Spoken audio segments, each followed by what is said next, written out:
Namaskar and welcome to another 9 p.m. live. Okay, I will start with an apology, and in fact, two apologies. Number one, sorry, I couldn't take your questions yesterday. A lot of y'all complained. I couldn't take because the conversation was so engrossing. Number one. Number two, I didn't get that break to take your question. We overshot. It was 1 hour, 3 minutes, and there were 1,411 questions. So I'm extremely sorry. But believe me, today we will take your questions. So that's number one. Number two is my audio system. I didn't know when it conked off. I'm sorry. I had a problem with my audio system yesterday. I really didn't know when it conked off. I do this show from my house. I don't do this from the studio. Studio है तो लोग बताते हैं कि भाई your audio system is conked out कुछ करो. यहाँ पर नहीं होता है वो. So I'm sorry. I'm extremely sorry about that. So two apologies. चलो. Now let me get to my show. My guest is here and I will introduce you. But before that, let's talk about the topic. You see, this two conclusion theory meaning what I meant by that is what we've been talking about for the last 2 days. So nothing surprising. One set of experts saying that BJP not get more than 200 to 220. We saw day before yesterday, Yogendra Yadav spoke to you, told you the same in our channel. Yesterday, Parkala Prabhakar said the same thing. Parkala Prabhakar said nothing more than 200. So he said the same. Acha, Prashant Kishore, on the other hand, who will never come to my channel for obvious reasons. That's okay. But Prashant Kishore and others say that, what are you talking about? Modi is getting anything about 300, 320, sometimes even 370. So you have two different figures. Now I'll tell you where the problem is. You see, the problem is research. Research is not about, it's not astrology, for crying out loud. So yeah, hota hai. Research, research, but normally shows you a direction. So research will tell you, Baba, listen, you know what? This time around, Congress will win or India will win. Research will tell you this time around, BJP will come back. So direction is very clear in research. It's very rare that research shows you such randomly different directions. In fact, now the research is showing you two different directions. So that's what the surprise element here is. Now, what is the conclusion? The conclusion is possibly most of this may not be research. It may be a kind of a marketing strategy to ensure that it influences the fence sitters. अब क्या होता है? 20% vote is still remaining. ठीक है ना? So 20% vote, if somebody comes and tells you, like I told you yesterday, somebody comes and tells you, that Rahul Gandhi should step out, Baba. Kuch nahi, Rahul Gandhi not happening. If somebody tells you that, a lot of fence sitters will say, Chodo na yaar, why should you vote for India Alliance? We'll vote for BJP. Anyway, BJP is going to come. You see, look, this big man, this strategist tells you that Rahul Gandhi is not going to come. So that's why such things, okay, both ways. I'm telling you both ways. So, okay, now let's come to today's topic. Both hua, kalka. Today I have, and on popular demand, let me also tell you, on popular demand, a lot of you all wrote to me that I should request Sanjay Jha to be back on the show. So I had requested Sanjay Jha this morning. He agreed. And here he is. Let's talk to Sanjay Jha and try and figure out what is this confusion. Yeah, let's get right into the show.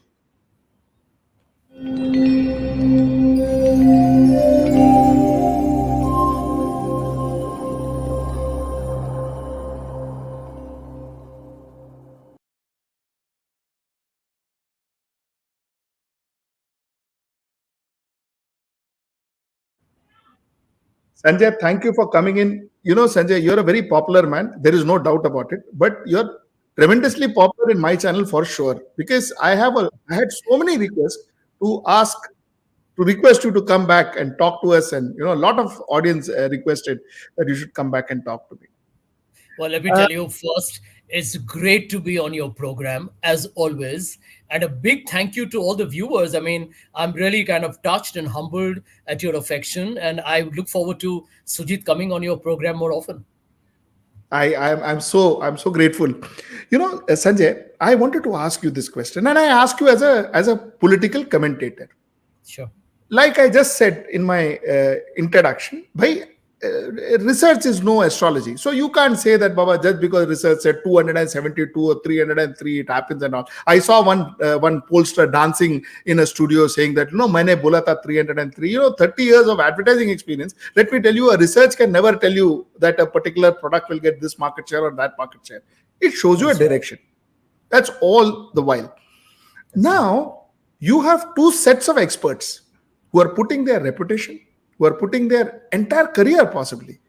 Imagine these people who have fought, shouted, howled on television saying that this is the number, take it or leave it, or I will resign, or I will. They're putting their careers online. What exactly is happening, Sanjay, and why this is happening? First and foremost, Sujit, I mean, think about it. We got nearly 100 crore voters in India. We don't know how many will turn up, but let's assume around 60 odd crores are likely to end up voting. Most opinion polls that have been held across by all television channels or whatever the psephologists say, their surveys have a sample size of maybe a couple of lakhs. Can it ever justify making a forecast or a prognostication with a 100% confidence level? The answer is no. Therefore, to predict an Indian election is always a hazardous task. It's like trying to skate with both your feet on two separate banana peels. Not an easy job at all. The second point, unlike many of the Western democracies where you have fixed vote shares, like the Republicans dominate in certain part of the Midwest America, the Democrats always do well in New York and California, etc. It is six swing states that decide who's going to be the US president. The same is the case in UK. There are certain belts which are very pro-conservative. There are certain which are very pro-labor. In India, the floating voter is the largest segment. And I call the floating voter, you can call them the swing voter. Sometimes they are with the Congress, sometimes they are with BJP, or they are with an India alliance, or they could be with the NDA alliance. Now, here is the trick. The trick, which I think many people don't get, is that people in India, a large majority of them take their decision to vote actually maybe a day, a couple of days. In fact, some people take a decision while they're stepping on towards the booth. We don't understand that, right? All of us are city centric people. We speak English, and we order food on Zomato, on Swiggy, and we watch English programs, and we think, this is the way the world is. It's not. A lot of the people down, as you go to the rural hinterland of India, for them, which political party they choose is important because it matters to their life. If you notice in most of the urban conversations, Sujit, people laugh at a manifesto. I can tell you in Mumbai, where both of us live, uh, how many people really care about, yeah, what is the Manrega payout? Why is the MSP such a big issue, man? People don't really think about them because they're like, how does it relate to me? But if you look at the large part of India, they want to know, what is this Mahalakshmi scheme of the Congress? क्या मुझे 1 लाख रुपए मिलेंगे यदि मैं graduate हूं और मैं बेरोजगार हूं? These are fundamental, what we say is बुनियादी, kind of masle on which people really take a call.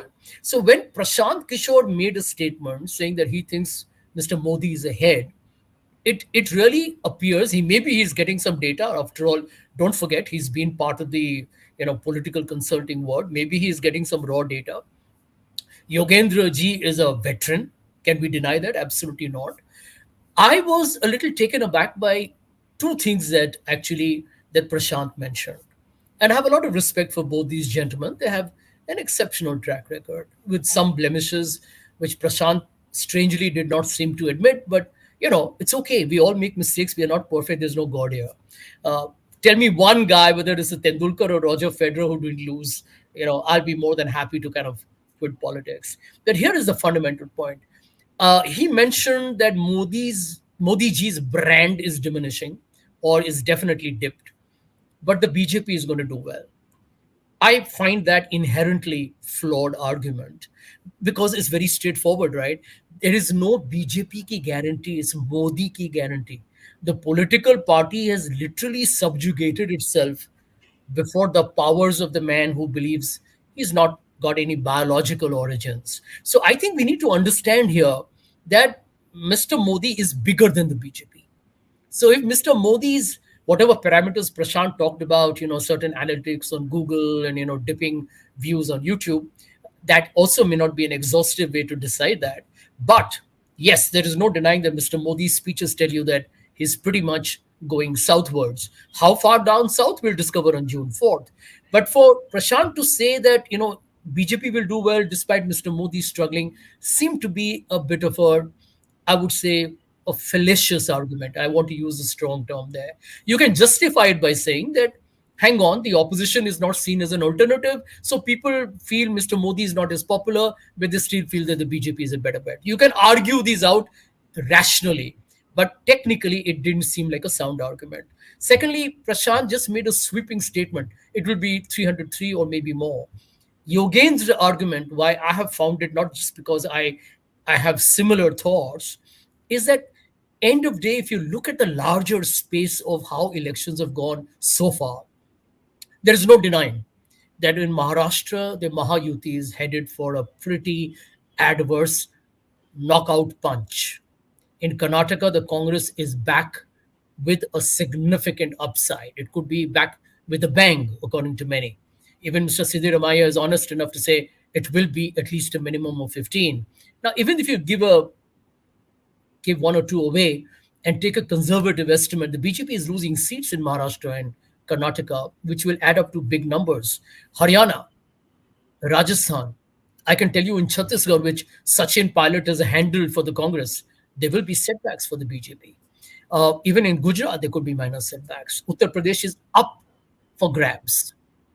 Nobody in their world can feel today that the BJP is on that rail road, kind of completely going as a juggernaut and crushing anybody in its path.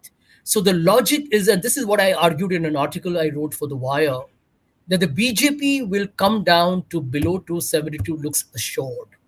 And I think if the India Alliance's performance is taken together, the BJP could be down to 220, 225, any of these numbers that a lot of people are speculating. So let me stop here, take some more of your questions, and then we'll probably expand on it. No, I'll. My point is, I spoke to both. In fact, like I said, Prashant refused to come to my show, but Yogendra did day before yesterday. I asked him. I asked him whether there is any empirical tool that one uses before one gives you a figure, 270, 240, 220, 210, whatever, or is it just you know uh, Instinct. laga Yeah. get 220 instinctively get Right. 220. We do that. We call it make shit up. We do that in advertising. So we say 40% market share, 20% market share. Anyway, coming back to the point, you see, somewhere down the line, my question, Sanjay, still remains that how are two professionals, forget two, there are a bunch of professionals this side and that side. So let's not talk about just two people. How are they putting their entire career on the line? Is there something that India is missing, Sanjay? Is there something that we are missing? Is there some logic to the fact that somebody is saying it's just 220? Or is there some logic that we are missing out and maybe it's 370 and we are not seeing it? Is there something India is missing out? Sudhir, I don't think we are missing anything at all. Basically, the fact that Prashant believes the BJP is getting 303 plus, and Yogendra ji believes is going to be around 220 or 230, and even I think there are other people who have said it could be below 220. It basically tells you that it's a minefield. Predicting an Indian election is a treacherous terrain. And why this has become particularly intriguing is because there is no wave in this election for any particular side. But let me put a caveat there. If there is no wave in favor of the government in power, it normally assumes an anti incumbency wave as well. Please remember that voters are not 50% indifferent and 50% for. There is always some degree of variation, what may not be perceptible, but that is what we call as the undercurrent. So if there is no, think about it, in 2019, the Pulwama Balakot factor pumped up the BJP votes, and it's again something that we can debate for what the percentage was, but it is safe to assume it could be anywhere in the range of 3 to maybe 5% that went up for the BJP, which has large repercussions on the final aggregate number. Pay attention to one point. Last elections were fought by the BJP on a very emotive subject. You remember Wing Commander Abhinandan being captured Yes. by the Pakistan, the release, the camera, the tension. And then we talk about the Balakot strike, uh, Mr. Modi talking about Ghar mein ghus ghus ke marenge. And the entire campaign of the BJP was fought on national security. It was all about that big, muscular, hyper, ultra nationalism.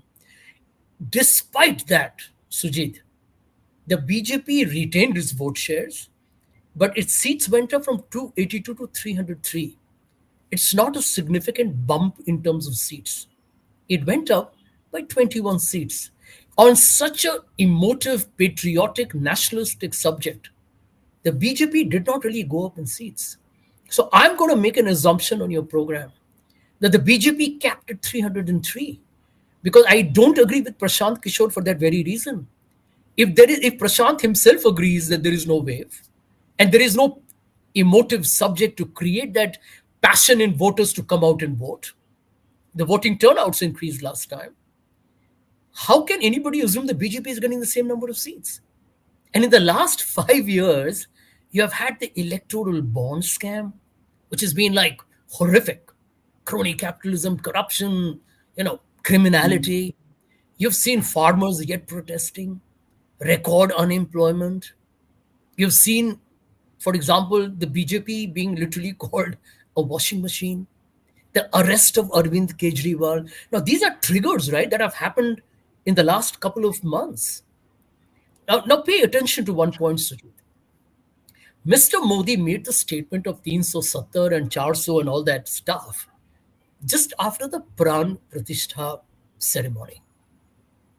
He believed, and the BJP believed, and I remember going on many mainstream TV channels, they thought the election was done and dusted. They felt that this was the moment, what they felt was the emotive moment.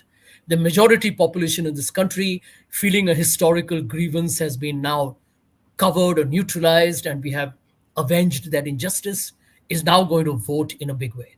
Yes, people were emotionally gratified. Yes, people were happy there was a temper. But I felt the bread and butter issues came significantly into play.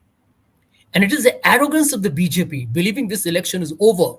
Mr. Modi saying, hat trick to ho chuka hai, right? I think the voter went back to the drawing board to say, really, kaise ho chuka hai? That's one. Number two, because of that arrogance, the BJP went after the opposition. They froze Congress bank accounts. They didn't care, right? They told the SBI don't disclose the electoral bond details. They arrested Arvind Kejriwal while taking money on electoral bonds from the same person who accused Arvind Kejriwal. I think the people of India saw through it rather quickly. And if you notice, politics, I can tell you from my experience, Sujit, politics is about momentum, is a raftar. If the momentum is with you, you keep winning, whether you're doing great or not, doesn't really matter. And if the momentum goes against you, no matter what you do, it's hard to catch up. Ask me, I've been part of this story in 2014-19. We tried as hard as we could, but we knew we were climbing a mountain.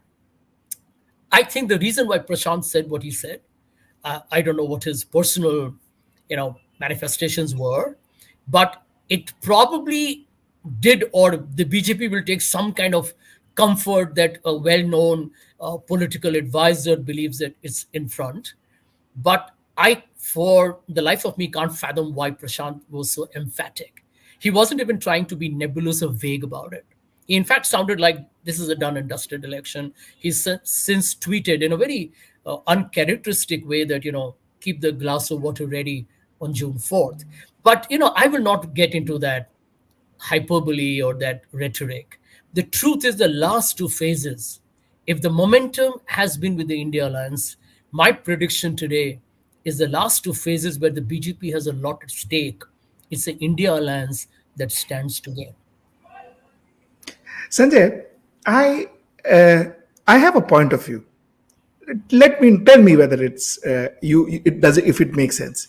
You see, I remember Vinod Dua used to say that there is a wave that gets in a leader, that gets in a party, and then there is an undercurrent that throws out a party. So it's Yeah. not really always about getting in somebody. It's all election could be also about throwing out somebody, which is fact. Universally, it is true. ठीक है. You see, this particular election, there is neither a wave nor is there an undercurrent. Technically speaking, I'll tell you what I mean by that. You see, this time around, it is about either for or against Modi. It is either for or against Modi. Everything is about Modi. See, in 2004, I remember I used to work in Leo Burnett and we handled Congress ka haath Aam Aadmi ke saath at that point in time. I remember while the election was, we were fighting a campaign called India Shining, but there was always a Sonia Gandhi factor that was there in the election. So that was there. But somewhere down the line, 2019, there was a Rahul Gandhi factor. 2004, there was a Rahul Gandhi factor, whatever amount, but there was a Rahul Gandhi factor. 2024, there is only Modi. Modi ki guarantee. There is Modi ka that, Modi ki this. Modi says, I am God. I have got special spirit that comes into me. It's all about Modi. It's all about Modi. And 21 minutes into this conversation, we just spoke about Modi. So, do you think that there is a uniquely different environment now? Possibly, is that environment that one is missing out? One is not fathoming? Well, I have always believed, Sujit, in biting the bullet. I'm not going to be politically correct and, play safe. I think the undercurrent that we talk about is actually an anti-incumbency. It may not be big, but it is there. And trust me that, you see, when voters begin to see a change, they begin to kind of exhibit their expressions more. For example, when the elections began, the first phase was not even over. Everyone who opposes Mr. Modi was demoralized and depressed and thinking, well, it's a question of how much Mr. Modi gets. And over the last couple of weeks, the conversation has been, can the BJP get a majority? And now it's turned to, can the India Alliance form the government? Right? What does it tell you? That as the election has progressed, it has moved more against the BJP. Political arrogance has consequences, Sujit. India Shining for Mr. Vajpayee was one example. I was part of the Congress in 2014. I think we made an extremely terrible mistake in underestimating the potential of Narendra Modi. We thought he was just a Gujarat chief minister with a very checkered, dark record, and he's unlikely to appeal to a more democratic, pluralistic India. Now, you're asking me a question? Yeah. Yeah, may I just interrupt you for a second? I want you to tell me what is BJP, because I don't see BJP. I don't know if there is anything called as BJP. There is Modi and his people. You hit the nail on the head. That's exactly what I'm saying. That when Prashant says that the BJP does well and Mr. Modi's brand is kind of dwindling, it actually is technically irrational or at core illogical, because Mr. Modi is now bigger than the BJP. He is. And here is the thing that you need to focus on. Why I'm saying that the undercurrent is actually anti-incumbency, which is manifesting itself in two parts. Number one, lower or almost flat voter turnouts. You know why it worries Mr. Modi and the BJP? Because if the voter turnout is low and there is no enthusiasm for Mr. Modi and his rather, in my opinion, very outrageous speeches, that tells you that the fascination with the personality is over. If the fascination with Mr. Modi is over, then what is the BJP? And I think that must be worrying them, because think about the real scenario, Sujit. I think we need to tell this to your viewers. Here is a party that has all the money. Here is the party that controls the big media. I mean, it controls it 24 into 7. I mean, people like you and many others are doing a wonderful job, a spirited fight back. But think about the 24 into 7 electronic channels, English, Hindi, and regional, who are propagating BJP day in and night out. Third, they have the institutions. I mean, the election commission can be also called as the Emperor's Council, EC, right? You have another scenario where, have you seen the number of movies that have come which are very aggressively pro BJP? I mean, it's Yes. shocking. I mean, these guys have actually, it's like a playbook where they have produced those films, completed them, and are launching them in a certain way. I mean, you'll have one actor who believes India became independent in 2014 who's going to play Mrs. Gandhi. So what I'm saying is you are dealing with a party that is like organized, and it's correct. They're like a brutal, ruthless, I mean, a Terminator machine. If that party, despite Mr. Modi and the social media, the billboards, if it is not getting people out, what is it telling you? It's telling you that people are saying to the BJP, the party is over. We are looking at the alternative. Now, the question is, to what extent has that needle swung to the alternative? In my opinion, I think across the length and breadth of India, there is an acceptance that the India alliance is an alternative. The question is the finish line, right? It's always the finish line. You have a marathon, it's coming to an end. There are two people who are, well, neck to neck. But when the marathon ends, somebody's winning the gold, somebody in the race gets the silver. In politics, unfortunately, there is no silver medal. The winner takes all, right? So there is no runner up in politics. I feel, and my gut feel is, that if Mr. Modi's government, after electoral bond scam, farmers, MSME sectors being destroyed and devastated, corruption, poor and pathetic governance, food inflation, and washing machine, if it gets, I look at the other way around. If it still gets 220 seats and doesn't form the government, I'm like, hang on, actually, the BJP will have done very well. I mean, it's remarkable for it to get 220 seats, despite what I think is a shockingly abysmal performance. Don't forget, right, that the big Congress in 2014 went down from 206 to 44. We lost 162 seats. So for the BJP to come down from 303 to 220 is not a big deal. That is the big statement I want to make on your show.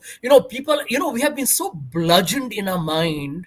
All of us who have been against what we correctly know is a very authoritarian, intimidating government. Everyone has been so brainwashed, bludgeoned, thrashed. We've all become so psychologically weak into believing that the BJP can ever lose, that tomorrow when Mr. Modi loses, we'll all have to pinch ourselves into believing kya ye sach hai, kya ye hakikat hai, kya hum sapna dekh rahe hain. But I think but I'll tell you the truth. I have always believed it's a farmers, it's a poor, it's a women, it's really the unemployed, it's really the Dalit and the Adivasi who's going to save Indian democracy, not the corporate elite, not those who are like worried about.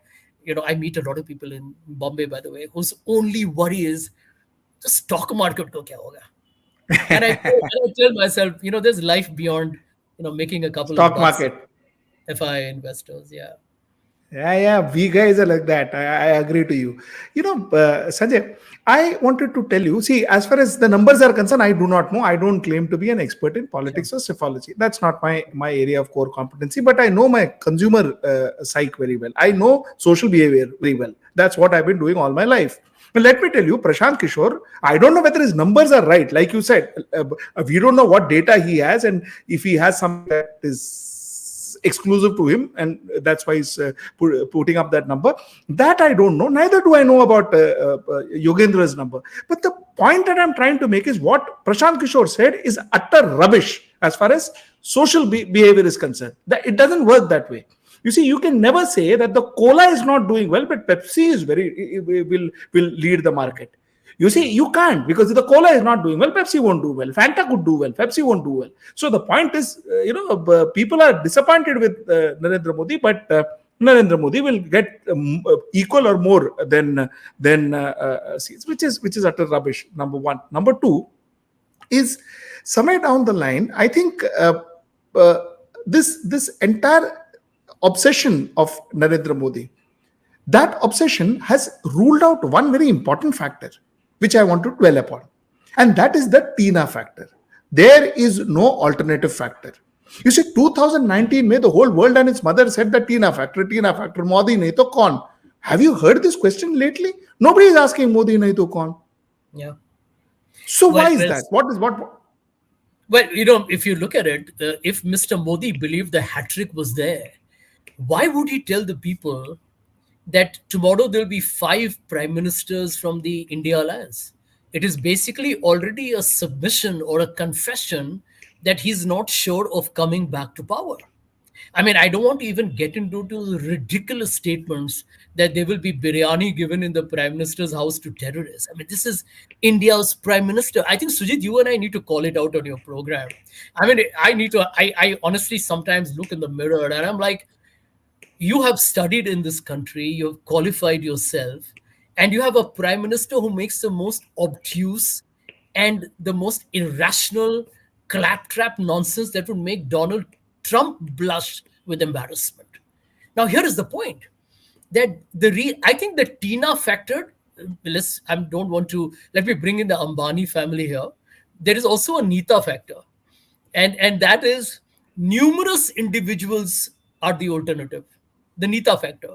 And I think in the India alliance, I would say that anybody would be a better prime minister than Mr. Modi. I've said it before, I'm going to repeat it again. When I see Mr. Modi's, when I hear his speeches, when I hear him trying to polarize India, somebody wrote to me, a person who's a right wing person. He wrote to me, Sanjay, in the heat of the campaign, we should allow the concession to the prime minister. No, you can't. The prime minister has taken an oath in the Indian constitution to actually keep India as one. His job is to keep every citizen of this country taken care of. The security, सबको महफूज रखना उनकी जिम्मेदारी है, right? And today you are telling 200 million Muslims, our brothers and sisters in this country, कि you could be a घुसपैठी, आप किसी के भैंस उठा के भाग जाएंगे. मैं तो मोदी जी को खुलेआम कहता हूं, मेरे मोदी जी मेरे भैंस को डंडा क्यों मारा Modi ji? I honestly believe, I'm seriously, I mean, I think about it. Anybody, whether it's Mr. Kharge, whether it's Rahul Gandhi, whether it's Akhilesh ji, whether it's Mr. Stalin, Mr. Uddhav Thackeray, Tejasvi, anybody with a good team of people working together will make a better prime minister. Obviously, I do think that end of day it could be just two of these people or three of these people. I'm not going to now tell you who those three people could be, but there is no denying that I'm convinced after his extremely disturbing track record, where his people have threatened India's constitution, Mr. Modi has looked away, allowed democracy to literally die. I mean, how can a party that has done electoral bonds have the audacity to go to a people and say, "Give me another chance"? Honestly, I think some degree of humility is a good thing. Sanjay, a lot of your fans, Michelle Morris says, Mr. Jha, your views are really too good and honest. Gangadhar Damodar says, wonderful, Sanjay Jha. Samuel Joseph, Sanjay Jha ji, your views and observations are outstanding. So, big fan club. Cool. Okay, let me ask you the $1 million question. And Mhm. you have to stick your neck out on this one. Tell me, Sure. what is the number that you predict? Okay. And and So and let there me was give a logic that you gave. Yeah. I give a logic, and I'll just try and encapsulate that very quickly before we close our program. Very simply put, Sujit, if you look at the BJP and the Congress together, and this is a very fascinating data and I've taken the last 10 general elections, include 1984 and 2019. 1984 was on a huge sympathy wave after the brutal assassination of Mrs. Gandhi. The Congress got 414 seats. His vote share was 49%. So a party in which gets 414 seats in the Lok Sabha still has 51% of the aggregate opposition that hasn't voted for you. All right. In 2019, a very hyper nationalistic election, the BJP gets 37%, despite all the anti-Pakistan sentiment, etc., etc. 63% of the people either voted for a BJP alliance or they voted for the opposition. And if you add the number of seats that BJP and Congress have won over the last 10 years on an average, it is around 310 to 315. It's a fascinating data. We think these are the two big national parties, but together their average is 315 seats. They don't go more than 320. It's extraordinary. And their vote share added together hovers around 50%.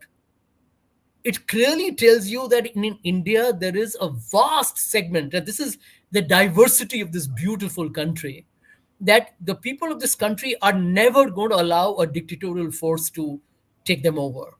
Therefore, point number one, Mr. Modi, when he made a call for 370 and 400, on what basis did he make the call? History or statistics was not on his side. So clearly he was betting on just the Pran Pratishtha. But as I've written in the article, the Hindus are traditional, they're religious, they're conservative. They're not communal as the BJP is trying to make them out to be. Maybe some have fallen into the Hindutva trap, but I don't think any sensible, ordinary, simple Indian likes to believe that the neighbor of mine needs to be treated badly. Nobody likes that. Nobody likes that. And nobody wants it. And I'm creating this context because you have asked me the tough question of putting my money where the mouth is. And therefore, my second point, that if the BJP and the Congress have a cap, an artificial cap around 310, 315, and the BJP is coming down, then the Congress has to be gaining. And if the Congress is gaining, which seems to be the clear case in this election, the BJP has to be coming down. It's a no-brainer.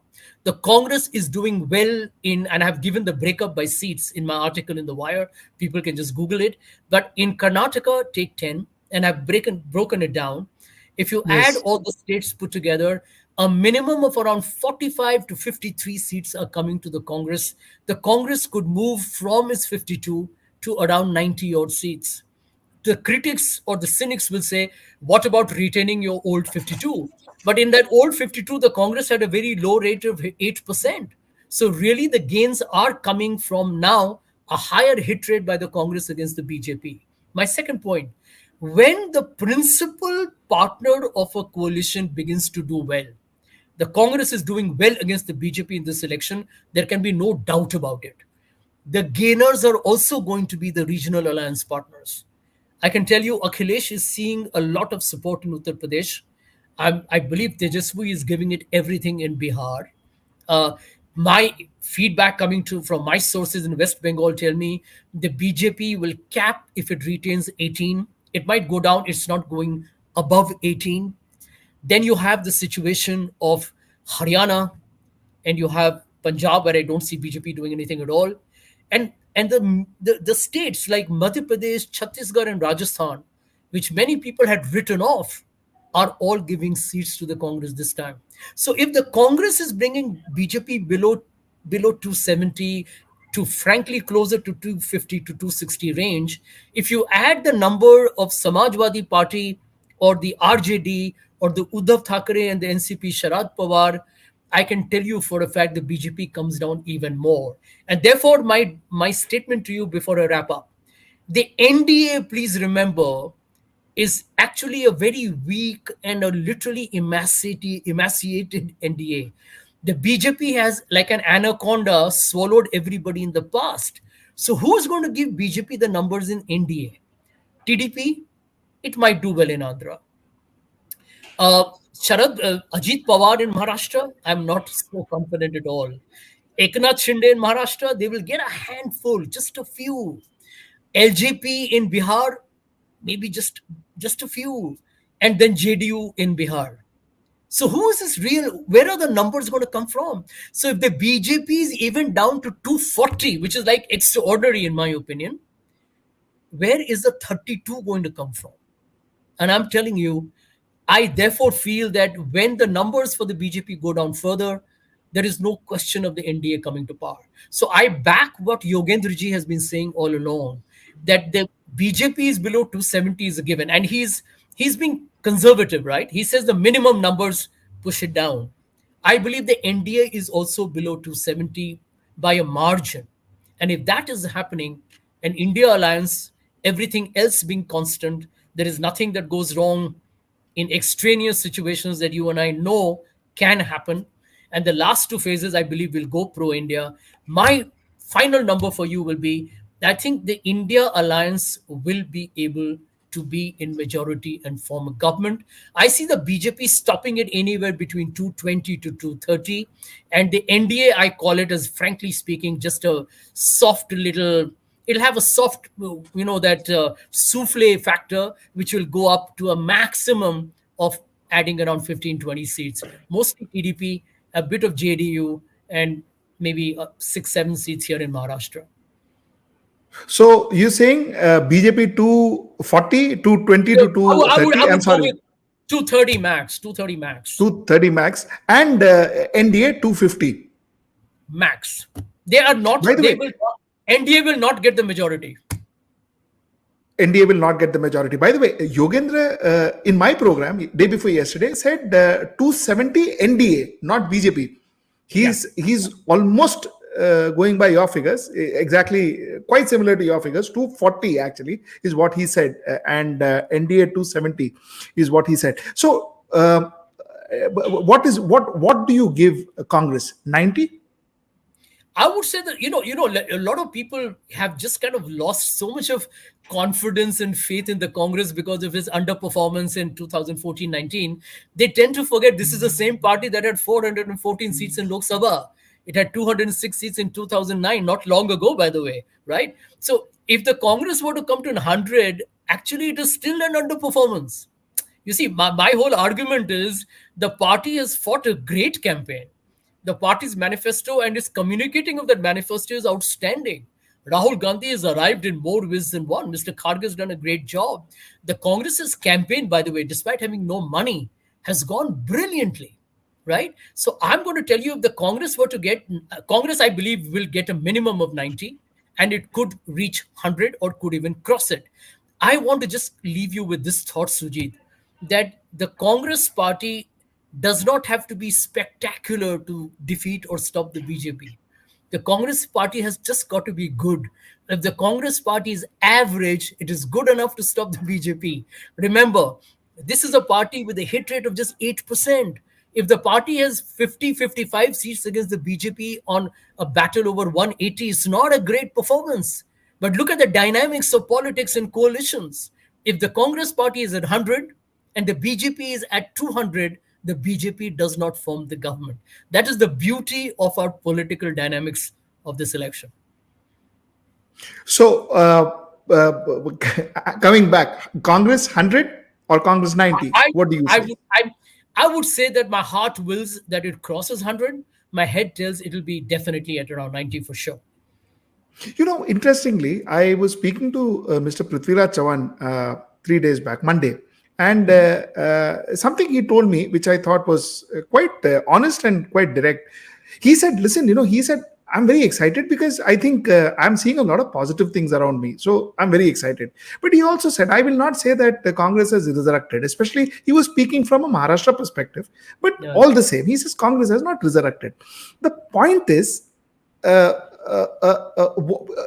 a lot of people say even today that on ground Congress is still not that Congress that it used to be. Sanjay, tell me what's your take on this? Sujit, can I be very honest? That was the only reason why I actually had my internal friction and battles within the Congress. I kept telling everybody in the party, do you realize that we have governed this country? We have created this modern India. Why are you succumbing before Narendra Modi and Amit Shah? I mean, these are two politicians. Beat them at their own game. I'm by nature also a sportsman. I hate losing, right? I mean, and I used to go on so many shows, and we had to issue an apology, and I've probably done maximum shows on behalf of the Congress party, having to explain why we lost. And at some point, while I was willing to do it, it's not a problem. My worry was that we were doing nothing to fight back. I don't mind losing, Sujit, but I like to go down fighting. And I felt there was a period where the Congress completely drifted. For example, if you look at the 2019 defeat, fine, it happened, right? Rahul did try very hard in that campaign. But once he quit, we spent 3 years trying to get a new president in. And I thought that was bizarre. Because I believe in politics, you need to make every day count. You got karyakartas, you got workers. I know how Congress supporters on social media fight tooth and nail, and with nothing to fight for. So I think, the leadership in Delhi had to understand you had so many voters in your favor. Sujit, even today, when I went last to Uttar Pradesh, where Congress's footprint has been low, even today, I remember the famous words of the gentleman who told me कि आप किसी भी नुक्कड़ में आप जाइए, किसी भी परिवार के किसी शख्स से आप पूछिए, तो हर परिवार में कभी न कभी एक व्यक्ति ने जरूर कांग्रेस के पक्ष में मतदान किया है।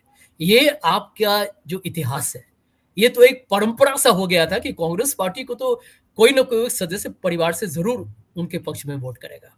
This is the legacy of this great party. So, I just, I can get a little carried away because it's a very emotive subject with me. I'm happy that the Congress party is got its mojo back. But I also need to tell you, I would have liked the Congress party if the Congress party today was the front runner instead of the BJP. Because after BJP's, I think, awful, disastrous performance over the last 10 years, the BJP today should have been worried whether it will get to triple digits. And we should have been discussing in the program whether the Congress will get 175 or 220. Are you getting what I'm saying? Yes. But anyway, as they say, in life, you got to take what you have. If the Congress party today looks good enough to stop the BJP, it's a first step forward. But I will agree with what my good friend Prithvi Raji said. The Congress party has definitely, I called it as a Rip Van Winkle, has woken up. Now it needs to take some giant strides. Looking at Rahul Gandhi's body language and the confidence with which he's emerged as a leader, and looking at Mr. Kharge, who at his age has been extraordinary, and the way I think the Congress has fought tooth and nail, I would feel this is the Congress of the old that now needs to kind of not look back again, but look forward to building in India where people can talk. You and I, where you can, where you can criticize. Let's assume it's an India government after June. You criticize the India government. You take on anybody you like, and there is no ED, CBI, income tax, and this trolling and this ugliness that India has been enveloped in. I'm optimistic by nature. I believe one should be, and I'm very confident that we are headed for a surprise election in favor of people who have fought on the right side of history. Sanjay, before we sign off, can I ask you a personal question? Sanjay, you are known to be very close to Shashi Tharoor. He's a friend of yours. And today, and you were kind of, at that point in time, very vociferously supporting Shashi Tharoor. Today, do you think, Mallikarjun Kharge, and I'm talking purely from a management perspective, so no politics here. I don't mean to kind of get there. I just want to know: do you think you are happy that Mr. Mallikarjun Kharge is the president of Congress? Has he done a good job? Is he doing a good job? I actually was amongst the few people within the Congress or a supporter of the Congress who vociferously supported the candidature of Dr. Shashi Tharoor as Congress president. Not because he's a friend of mine, not just because I'm English speaking and I admire his work, or people call me the Shashi Tharoor of Ghatkopar. I mean, and not for those they call me Shashi Tharoor light or whatever, And honestly, I believe Ghatkopar is a very bustling part of Mumbai's cosmopolitan structure. But I do feel that Mr. Kharge worked remarkably hard once he got into that assignment. His ability to troubleshoot between Mr. Gehlot and Sachin Pilot, or bringing Mr. Singh Dev and Mr. Baghel together, there were steps in the right direction. I also feel that barring losing some people, he did ensure that there were not many people who left the Congress party. More important, I think Mr. Kharge was able to win the confidence of the India Alliance partners. And something in politics that I feel is a reality, and why not? There is a lot of respect for people who win elections, particularly Lok Sabha elections, because it's a tough one. It's like the rough and tumble, and it's tough, it's dusty, it's chaotic, right? It's a wild jungle. And if you survive that, People think you have the tough texture, because in politics you need a thick skin. So Mr. Kharge, in the circumstances, has surprised everybody, including me. Personally, I do believe that Mr. Dr. Tharoor, who happens to be a friend and a very dear friend, so I need to make that public disclosure. I felt that if Dr. Tharoor was a candidate for Prime Minister, for example, from the Congress, he would have so many supporters from the length and breadth of this country. Because I think India needs that kind of a character who is not just educated or speaks well, but someone who understands policy. I mean, can you imagine? Rahul Gandhi, I'm glad, has challenged Mr. Modi for a debate, and Mr. Modi will not be able to debate because he needs a teleprompter, and you can't use a teleprompter for a debate. But can you imagine Mr. Modi, with due respects to him, debating with Dr. Tharoor, even if he had a teleprompter? It's a no. It's a no show. It's not happening, right? Although I do credit that Mr. Modi, I don't think is a great orator. He speaks Hindi well. I'll credit him for that. So here is the point. I believe that India will always have any personality who can become a prime minister. Who knows? Tomorrow it could be a dark horse that emerges as a prime ministerial candidate. And whoever takes up the job, when a person sits on the chair, Sujit, a certain halo emerges and a confidence comes into the system. Okay? I'm not joking, but hypothetically, just as a wild case study, if Sujit Nair was the prime minister tomorrow and you were wearing a black bandgala and you had this brilliant speech that, let's say, you and I wrote together, that touched the chord of each and every Indian, by the time you finished it, Sujit Nair, people will say, this guy was doing a podcast, very popular man with his HW News. But now when I hear him, he's got potential. He's a surprise packet. So the position creates an aura, and individuals normally rise to fulfill that expectation. So I remain convinced that India will find its person, but right now it needs to find its soul. Thank you so much, Sanjay. Sanjay, one more question. I will take 2 more minutes of your last question, which I ask every guest of mine. What happens if on 4th you have BJP with 300 plus? What will be your conclusion, and what will be that you would conclude, you would analyze? What would be your conclusion after that? I have told this to a lot of my friends actually, that if Mr. Modi returns as prime minister, and these are all hypothetical possibilities, although I Absolutely, don't think, absolutely. although I don't think, and I hope it doesn't happen, but if it does happen, we go back to the drawing board and do what we have done all along. Stand for Indian democracy, stand for a secular society. Do not allow the arrogance or the chest thumping or the way they will celebrate and browbeat and tell the world that it's now us and you have to sit there and take our command. We got to say, listen, we are people of this country. Mr. Modi needs to be reminded that you just came to us with folded hands asking for a vote. You have no business to come and terrorize the same people just because some sections of them had more trust in you and we didn't, right? So the fight for democracy, for each other, for our society, for the weakest in our country. You know what I believe in, Sujit? Why in politics you should fight for the weakest, the lowest common denominator, if we want to use the term. We should fight for the poorest person in our society. We should fight for the weakest person who has got nothing, somebody who's hungry, who's medically unfit, who's probably struggling to survive. And if in politics we can't do that, frankly, we have no business to be there. Therefore, I believe, when Mr. Modi made a statement to a TV channel that it's okay, we have to live with poverty, but some people become rich, it's okay. Mr. Modi, I really feel, hasn't understood the pulse of India. It's ironical, right? Because he won the 2014 election on his humble origins. And today, he could just be emerging from a Chanel fashion show bandbox because he seems to be so divorced from the realities of our country. So I believe we will fight. In fact, our fight should become even more passionate. We should not allow ourselves to ever feel down. And I always say this, that, whether you win or lose, if you fight on the right side, at least you go back to bed feeling good that you're not evil and you're on the right side of history. Thank you so much, Sanjay. Thank you so much. As always, what a pleasure talking to you. Thank you so Same. much. Thank you, Sujit. Thank you very much indeed. And God bless your viewers. Thank you.